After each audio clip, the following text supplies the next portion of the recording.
तो आज मैं आपको एक अनोखी रहस्यमय कहानी सुनाऊंगा। अगर आप चैनल पर नए हैं तो अभी सब्सक्राइब कर ले तथा कहानी पूरा देखें। अंत में एक अनोखा रहस्य छुपा है। धन्यवाद। तो सुनिए। प्राचीन समय की बात है। एक घने जंगल के किनारे सिद्धार्थ नाम का एक युवक रहता था। सिद्धार्थ बचपन से ही एक पैर से लाचार था और बैसाखी के सहारे चलता था। गांव के लोग अक्सर उसका मजाक उड़ाते थे कि वह कभी महादेव के दर्शन करने ऊंचे पहाड़ों पर स्थित प्रसिद्ध तुंगनाथ मंदिर नहीं जा पाएगा। सिद्धार्थ का मन बहुत दुखी होता, लेकिन उसने हार नहीं मानी। उसने अपने घर के आंगन में एक छोटा सा बगीचा लगाया और वहां केवल सफेद फूल उगाए। उसका नियम था कि वह रोज सुबह उन फूलों को एक टोकरी में भरता और अपने मन की कल्पना में बने मानसिक शिवलिंग पर उन्हें अर्पित कर देता। वह घंटों आंखें बंद करके बैठा रहता और ध्यान में ये देखता कि वह पहाड़ चढ़ रहा है, गंगा जल ला रहा है और महादेव का अभिषेक कर रहा है। एक बार गांव के सभी लोग पालकियों और घोड़ों पर सवार होकर तुंगनाथ की कठिन यात्रा पर निकले। जाते जाते उन्होंने सिद्धार्थ से कहा, तुम यहीं बैठकर मिट्टी के घरौंदे बनाना, हम महादेव से तुम्हारे लिए प्रार्थना करेंगे। सिद्धार्थ ने कुछ नहीं कहा, बस मुस्कुरा दिया। उस रात जब सभी लोग यात्रा के बीच में एक गुफा में विश्राम कर रहे थे, अचानक भयंकर बर्फबारी होने लगी। रास्ते बंद हो गए और ठंड इतनी बढ़ गई कि लोगों के प्राण संकट में पड़ गए। दूसरी ओर सिद्धार्थ अपने आंगन में बैठकर ध्यान लगा रहा था। उसे महसूस हुआ कि उसके महादेव ठंड में अकेले हैं। उसने अपने मन में सोचा, प्रभु, मेरे पास तो बस ये छोटी सी कुटिया और प्रेम की अग्नि है, काश मैं आपको यहाँ बुला पाता। तभी एक अद्भुत घटना हुई। सिद्धार्थ की बंद आंखों के सामने एक दिव्य प्रकाश चमका। उसने देखा कि उसकी बैसाखी एक त्रिशूल में बदल गई है और उसके आंगन का साधारण सा पत्थर धीरे धीरे एक विशाल और चमकते हुए शिवलिंग का रूप ले रहा है। उस शिवलिंग से इतनी ऊष्मा गर्मी निकल रही थी कि आसपास की सारी ठंड गायब हो गई। उसी समय पहाड़ पर फंसे गांव वालों ने देखा कि उनके सामने साक्षात महादेव प्रकट हुए हैं।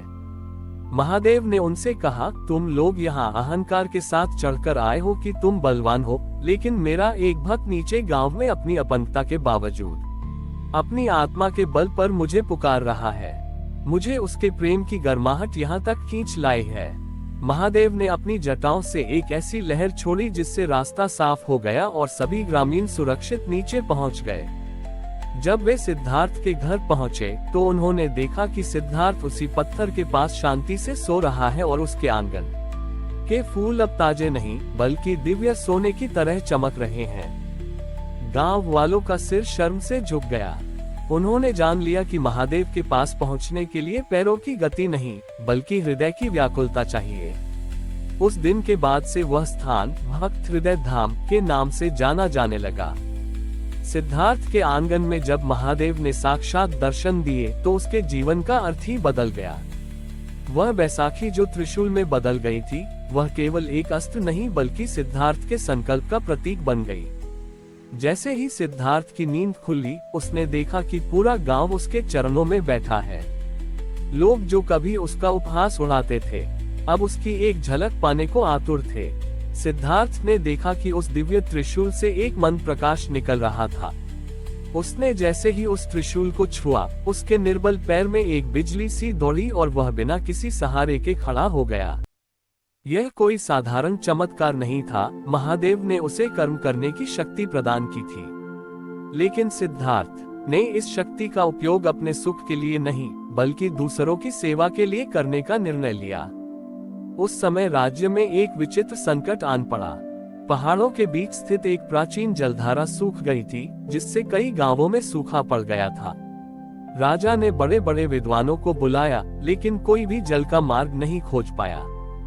जब सिद्धार्थ को ये पता चला तो वह अपने दिव्य त्रिशूल को लेकर उस सूखी नदी के उद्गम की ओर चल पड़ा। ऊंचे पहाड़ पर पहुंचकर उसने देखा कि एक विशाल शिला ने जल का मार्ग रोक रखा है। वह शिला कोई साधारण पत्थर नहीं था, बल्कि वह उन लोगों के पापों और लालच का प्रतीक था जिन्होंने प्रकृति का अपमान किया था। सिद्धार्थ ने वहां बैठकर ध्यान लगाया और महादेव से प्रार्थना की। उसे अंतर्मन से आवाज आई, पुत्र, इस शिला को केवल बल से नहीं बल्कि त्याग से हटाया जा सकता है। सिद्धार्थ ने अपने वर्षों की तपस्या का पुण्य उस शिला को स्पर्श करते हुए अर्पित कर दिया।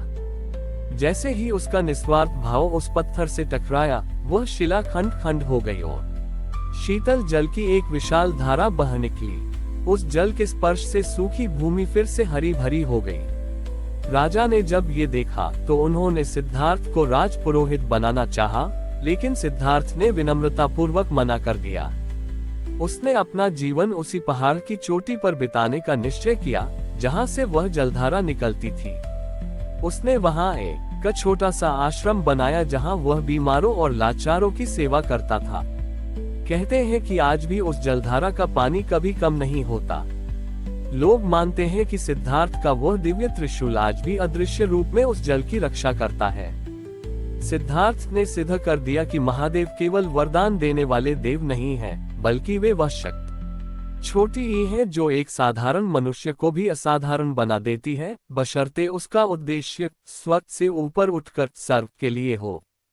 हमारी और भी आध्यात्मिक एवं अनोखी कहानियां देखने के लिए हमारे चैनल पर जाएं तथा धार्मिक एवं पौराणिक अनोखी कहानियां हमारे चैनल पर है।